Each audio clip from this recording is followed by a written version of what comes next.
በእስልምና ውስጥ ከምናስተውላቸው የተሳሳቱ ትምህርቶች መካከል የመሻር አስተምሮ አንዱ ነው። ናሳክ ማለት በቁርአን ውስጥ የተወሰኑ አንቀጾችን መሰረዝ ወይም በኋለኞች ሌሎች አንቀጾች መተካት ማለት ነው። ይህም አስተምሮ በሱራ 2 ቁጥር 106 ላይ የተመሰረተ ነው። አላህ በዚህ አንቀጽ ላይ ለመሐመድ ከአንቀጽ ብንለውጥ ወይም እርሷን ብናስረሳ ከእርሷ የሚበልጥን ወይም ቢጠዋን እናመጣለን፣ አላህ በነገሩ ሁሉ ላይ ካሃሊ መሆኑን አታውቅምን ይለዋል። ስለዚህ አላህ መሐመድ የረሳውን ከማስታወስ ይልቅ በሌላ መተካትን ምርጫው አድርጓል ማለት ነው። ችግሩ የሚጀምረው እዚህ ጋር ነው።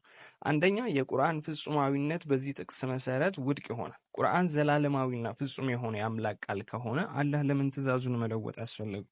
ምክንያቱም ፍጹም የሆነ መገለጥ እርማቶች ወይም መተኪያዎች አስፈልጉትም። ስለዚህ ቁርአን ፍጹም የሆነ የአምላክ ቃል አይደለም ማለት ነው። ሁለተኛ የሙስሊሞች አምላክ ሁሉን አዋቂነት ጥያቄ ውስጥ ይገባል። አላህ ሁሉን አዋቂ ከሆነ ለምን አንዳንድ ህጎችን ወይም ትምህርቶችን በኋላ ላይ በሌላ እንዲተኩ ያደርጋል? ለሰው ልጆች እንዲደርስ የሚፈልገው የመጨረሻው መልእክት ምን እንደሚሆን ከመጀመሪያውም አላወቀም ነበር ማለት ነው። ይህ በቁርአን ወጥነትና መለኮታዊ አመጣጥ ላይ ጥርጣሬን ይፈጥራል። ምክንያቱም በእውነት ፍጹም የሆነ መገለጥ እርማትም ሆነ ለውጥ አያስፈልግም።